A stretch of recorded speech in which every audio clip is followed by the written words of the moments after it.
Hi friends, welcome back to our YouTube channel SK Dabang Sontha.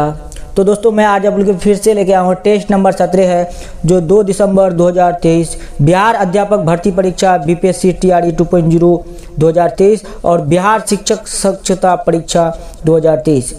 तो सक्षमता और अध्यापक दोनों के लिए महत्वपूर्ण प्रश्नोत्तर है और टेस्ट नंबर 17 है दिनांक 2 दिसंबर का। तो आज का जो टॉपिक है वो है भूगोल है, क्लास 7 का भूगोल एससीईआरटी से जो लिया गया है, वायुमंडल एवं उसके संगठन। तो पूरा हम लोग क्वेश्चन आंसर को देखेंगे। तो उससे पहले हमारे चैनल पर पहले विजिट करें तो चैनल को सब्सक्राइब करके बेल नोटिफिकेशन को दबा लें, जिससे आने वाले लोगों को सभी प्रकार के education update, teacher news, salary, job update, weekly employment news, Hindi magazine, प्रतियोगिता परीक्षा संबंधित मंथली मैगजीन का पीडीएफ, बीपीएससी बिहार शिक्षक सक्षमता परीक्षा की संपूर्ण तैयारी के लिए। तो चलते हैं हम मोबाइल के स्क्रीन पर। फाइनली दोस्तों आ गए हम अपने मोबाइल के स्क्रीन पर और आप यहां देख रहे हैं बिहार अध्यापक भर्ती परीक्षा बीपीएससी टीआरई 2.0 2023 बिहार शिक्षक सक्षमता परीक्षा 2023 हेतु महत्वपूर्ण प्रश्न उत्तर। तो टेस्ट नंबर 17 आपको 1-2 हर दिन मिलते रहता है, तो आज का सिर्फ ये आज ही बनाया। Test number 17 on 22 December 2023 by SK Dabang Sontha sir for all types of education update, teacher news, salary, job update, weekly employment news, Hindi magazine, प्रतियोगिता परीक्षा संबंधित के मैगजीन के लिए आप लोग चैनल को जरूर सब्सक्राइब करिए। तो और उससे पहले मैं बता दूंगा कि आपको एक से जो टेस्ट नंबर 1 से जो 16 है वो आपको डिस्क्रिप्शन बॉक्स में मिल जाएगा, आप लोग को डिस्क्रिप्शन बॉक्स में मिल जाएगा, तो वहाँ आप लोग चेक कर लीजिए। साथ ही साथ आप लोग टेलीग्राम ज्वाइन कर लीजिए, व्हाट्सएप ग्रुप ज्वाइन कर लीजिए, व्हाट्सएप चैनल कर लीजिए, सबका आपको डिस्क्रिप्शन में मिल जाएगा। अगर नहीं भी मिलता है तो हमको कमेंट दीजिए, फिर मैं आप लोगों को वहाँ जोड़ दूंगा। तो आज का है बिहार अध्यापक और सक्षमता, बिहार अध्यापक बीपीएससी उसके लिए भी है और सक्षमता दोनों के लिए क्या है महत्वपूर्ण है। क्लास 7 भूगोल, क्लास 7 का जो एससीईआरटी का जो सरकारी स्कूल का है उसका भूगोल में हम लोग वायुमंडल, इसके संगठन और गड़े उपगड़े वाला दोनों चैप्टर को मैंने किया है। इसमें आप लोगों को 7 से लेकर 3 से लेकर आपको 8 तक सभी का आपको अलग अलग चैप्टर बना देंगे, तो थोड़ा वेट कीजिए, बस बहुत जल्द बनने वाला है। तो हम लोग शुरू करते हैं आज का क्वेश्चन आंसर। तो वायुमंडल एवं संगठन, तो पहला है पृथ्वी वायु के आवरण से घिरे वायु को, इस आवरण को क्या कहते हैं? वायुमंडल। पृथ्वी के वायु के घिरे आवरण को क्या कहते हैं हम लोग? वायुमंडल। एक क्लियर क्वेश्चन है। वायुमंडल पृथ्वी के गुरुत्वाकर्षण शक्ति कारण पृथ्वी से जुड़ा हुआ है। वायुमंडल किससे जाना है? गुरुत्वाकर्षण शक्ति कारण पृथ्वी से जुड़ा हुआ है। तीसरा है पृथ्वी के गुरुत्वाकर्षण शक्ति के कारण पृथ्वी की धरातल के आसपास वायुमंडल की सघनता ज़्यादा होती है। पृथ्वी के क्या है? धरातल के आसपास होने से वायुमंडल की सघनता क्या होता है? ज़्यादा होती है। वायुमंडल ज़्यादा घना कहाँ होता है? पृथ्वी के जमीन के बगल में। चौथा है वायुमंडल छन्ना पत्र का कार्य करता है। वायुमंडल किसका काम करता है? छन्ना पत्र का कार्य करता है। यह सूर्य से आने वाले हानिकारक पराबैंगनी किरणों को छानकर पृथ्वी पर भेजता है। ये क्या आता है? सूर्य से आने वाले हानिकारक अल्ट्रावायलेट रे है जो उसको क्या है? सोख कर पृथ्वी को भेजता है। अगर ये नहीं भेजे तो मनुष्य में क्या है? त्वचा कैंसर, मोतियाबिंद और प्रतिरोधक क्षमता क्या है? मनुष्य का समाप्त हो जाएगा, जो इसमें जानवरों और मनुष्य दोनों पर क्या है? प्रभावित करेगा। तो इसको रोकता है कौन? ओजोन परत, वो भी मैं बताऊंगा। इसके बाद देखिए वायुमंडल के कारण ही पृथ्वी के तापमान जीवों के रहने की योग्य है। वायुमंडल के क्या है? कारण ही पृथ्वी के तापमान जीवों के रहने के लिए योग्य है, नहीं तो यहाँ क्या होगा? ग्लोबल वार्मिंग हो जाएगा, ग्रीन हाउस गैस इफेक्ट हो जाएगा। वायुमंडल में गैस उपस्थित है जिसमें नाइट्रोजन 78.03 की मात्रा सर्वाधिक है, जबकि ऑक्सीजन 20.9 यानी 21% ऑक्सीजन है। इसके अतिरिक्त कार्बन डाइऑक्साइड, हीलियम, आर्गन और हाइड्रोजन थोड़ी मात्रा में मिलती है, जो इसका 1% है। तो हम लोग इतना देखेंगे कि वायुमंडल में नाइट्रोजन कितना? 78% है, ऑक्सीजन कितना? 21% है और 1% में carbon dioxide, helium, argon, hydrogen जितना अक्रिय गैस है वो है, और धूल कण सभी है उसमें है। 7 नंबर है वायुमंडल का विस्तार पृथ्वी की सतह से करीब 800 किलोमीटर की ऊंचाई तक है। वायुमंडल का विस्तार कितना है? पृथ्वी की सतह से कितना? 800 किलोमीटर तक। वायुमंडल की 5 परतों में बांटा गया है। वायुमंडल को कितना है? 5 परतों में बांटा गया। हम लोग कितना है? 5 परतों में बांटा है। पहला है क्षोभ मंडल, पहला क्या है? क्षोभ मंडल, इसी को हम लोग परिवर्तन मंडल कहते हैं। क्षोभ मंडल का दूसरा नाम क्या है? परिवर्तन मंडल कहता है। परिवर्तन ही में आंधी, तूफान, झंझावात, भागा भागी, जितना रेल एक्सीडेंट, सुनामी, तूफान, जितना भी बवंडर, ब्लास्टिंग जितना होता है दुनिया में, जितना चीज़ होता है वो कहाँ होता है? क्षोभ मंडल के अंदर ही आता है, क्योंकि क्षोभ मंडल के नीचे पृथ्वी है और जो भी चीज़ होगा वो पृथ्वी के नीचे ही होगा। बादल का फटना जो भी होगा क्षोभ मंडल। और उसके बाद होता है समताप मंडल। तो क्षोभ मंडल की ऊंचाई, समताप मंडल जो है क्षोभ मंडल कितना आता है, 0 समुद्र की लेवल से 0 से लेकर कितना है 8-9 किलोमीटर तक, ठीक है। इसके बाद है समताप मंडल। समताप मंडल का जो होता है वो 9 से लेकर 15 किलोमीटर तक, 9 से लेकर कितना है 60 किलोमीटर समताप मंडल। इसी में आपको ओजोन मंडल में समताप में समान रहता है। समताप मंडल में ही हमारे जितना प्लेन जो है, जो हवाई जहाज जो जाते हैं वो समताप मंडल में होते हैं, वहाँ हमेशा तापमान एक जैसा रहता है। और क्षोभ मंडल में हमेशा बदलता, अभी आंधी तो कभी तूफान तो कभी ये तो कभी वो। इसके बाद आता है मध्य मंडल। मध्य मंडल क्या है, समताप मंडल के ऊपर का भाग होता है मध्य मंडल, जो क्या है 90 से 60 से लेकर वो 120 तक होता है मध्य मंडल, जो बीच का भाग होता है। इसके बाद होता है बाह्य मंडल। बाह्य मंडल की बात करें तो बाह्य मंडल में, बाह्य मंडल क्या आता है, सबसे बाह्य मंडल दे दिया है। इसके बाद बाह्य सबसे बाहर का मंडल होता है। तो मध्य मंडल के बाद होना आपको आयन मंडल होना चाहिए। यहाँ होना चाहिए क्या, आयन मंडल। तो आयन मंडल में क्या होता है, जितने भी हम लोग टावरों से, जितना भी सैटेलाइट है उसी से वहाँ से टकरा के आपको आयन मंडल से टकरा के तब को आपके मोबाइल हुआ, जितना भी जीपीएस वाला है सभी उसमें आता है। इसके बाद आता है लास्ट में बहिर्मंडल। ये बहिर्मंडल क्या है, पृथ्वी का वायुमंडल का क्या है सबसे बाहरी भाग है। इसके बाद इसमें कोई वायुमंडल नहीं रहता। इसके बाद ये अंतरिक्ष में चले जाता है। तो इसके बाद अंतरिक्ष शुरू होता है।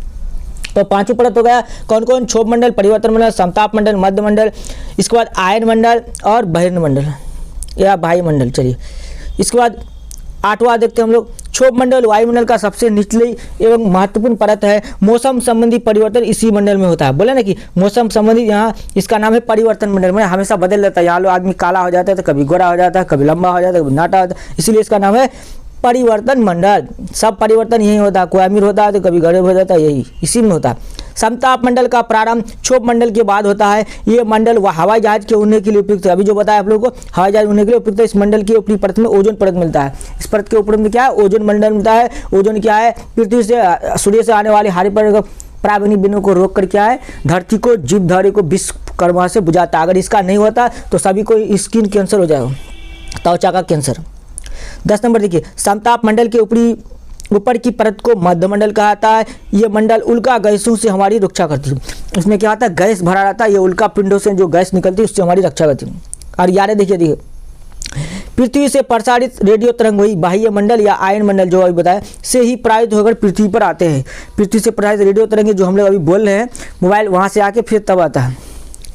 12 देखिए, बाह्य मंडल का फैलाव 80 से 400 किलोमीटर तक होता है। बाह्य मंडल का फैलाव कितना होता है, 80 से 400 किलोमीटर तक होता है। 13 नंबर देखिए, ताप बढ़ने के समुद्र में जल स्तर में वृद्धि हो जाती है। ताप बढ़ने से समुद्र के जल स्तर में क्या है, वृद्धि हो जाती है।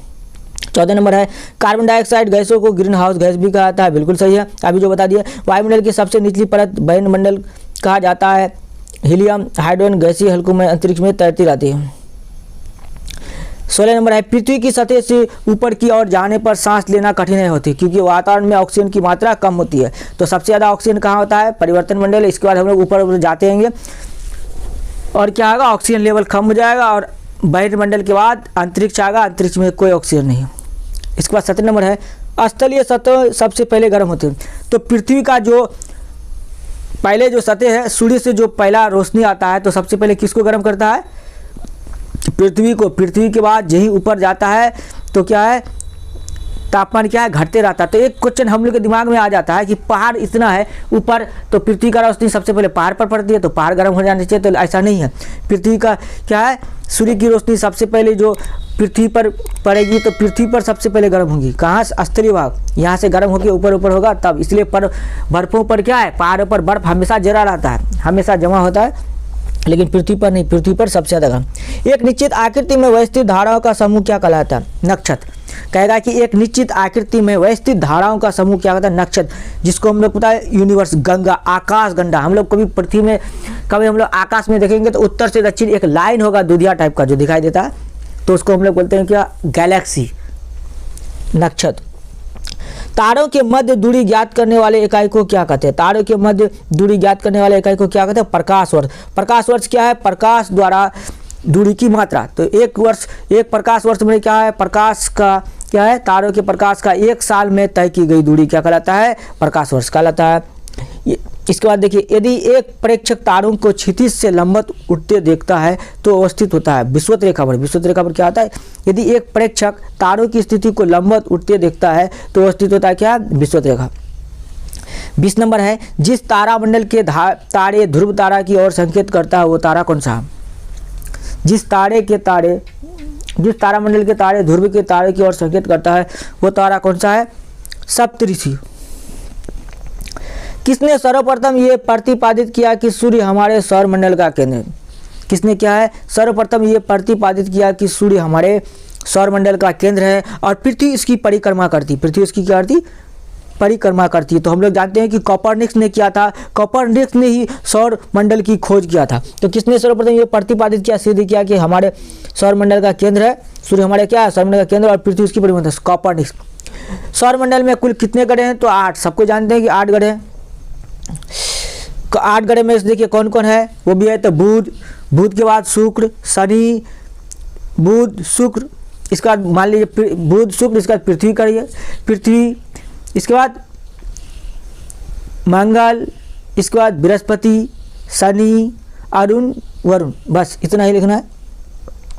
तो आप देखिए यहाँ भी दिखा रहा है सौरमंडल में ग्रहों के अनुक्रम क्या है। पहले देखिए बुध मरकरी है, मरकरी के बाद शुक्र है, शुक्र के बाद पृथ्वी है, पृथ्वी के बाद मंगल है, इसके बाद बृहस्पति है, शनि है, अरुण है, वरुण है, जिसको नेपच्यून बोलते हैं, सूरज से बढ़ती दूरी के अनुसार। तो बुध क्या है? पृथ्वी के ये सूर्य के सबसे बगल में बुध है। इसके बाद शुक्र है, शुक्र को क्या कहता है? सांझ का तारा, भोर का तारा, दोनों कहा जाता है, ठीक है। और शुक्र को क्या आता है? पृथ्वी की बहन भी कहा जाता है। मंगल और शुक्र दोनों को पृथ्वी का बहन, क्योंकि बीच में है मंगल। इसका छल्ला वाला ग्रह शनि है। बृहस्पति का क्या है? 21। बृहस्पति का कितना है? उपग्रह सबसे ज़्यादा किसका है? शनि का 21, बृहस्पति का 16 है। पृथ्वी का एक उपग्रह है, वो है चांद, चंद्रमा। और पृथ्वी को किससे कहा था? पृथ्वी को नीला ग्रह के नाम से जाना था। पृथ्वी को नीला, लाल ग्रह किसको कहता है? मंगल। मंगल को क्या कहता है? नीला ग्रह, सॉरी मंगल को क्या कहता है? लाल ग्रह किसको कहता है? मंगल। मंगल पर जो अंतरिक्ष यान गया है उसको भी खोज कर रहा है इसको। तो अब देखिए यहाँ सूरज की बढ़ती दूरी के क्रम में सबसे सटीक क्रम में है। सूर्य के सबसे नजदीक बुध ग्रह है और सबसे दूर वरुण ग्रह है। सूर्य के केंद्र में उपस्थित पदार्थ की इस अवस्था में रहता है। हाँ, सूर्य के केंद्र में जो उपस्थित पदार्थ क्या आता है? गैस और प्लाज्मा के रूप में। गैस, तो सूर्य क्या है? हाइड्रोजन और हीलियम गैसों का क्या है? गैस है। सूर्य में क्या रहता है? हाइड्रोजन और हीलियम गैस रहता है, गैस और प्लाज्मा के रूप में रहता है। सूर्य की ऊर्जा उत्पन्न होती है, सूर्य की ऊर्जा उत्पन्न होती है क्या? नाभिकीय संलयन होता है। सूर्य में किस तरह का ऊर्जा होता है? नाभिकीय संलयन ऊर्जा। और नाभिकीय संलयन क्या होता है? जब दो हल्के नाभिक आपस में जुड़कर एक परस्पर भारी लंबवत का निर्माण करता है एवं ऊर्जा की विशाल राशि उत्पन्न करती है, तो उसका नाम क्या है? नाभिकीय संलयन, न्यूक्लियर फ्यूजन। और देखिए सूर्यग्रहण कब होता है? सूर्यग्रहण कब होगा? प्रतिपदा में, न्यू मॉन्डे, न्यू क्या है? Moon day. सूर्यग्रहण क्या होगा? सूर्यग्रहण जब होगा जब पृथ्वी और सूर्य के बीच क्या आता है? जब पृथ्वी और सूर्य के बीच क्या है? चंद्रमा आ जाएगा, तो क्या होगा? वो सूर्यग्रहण।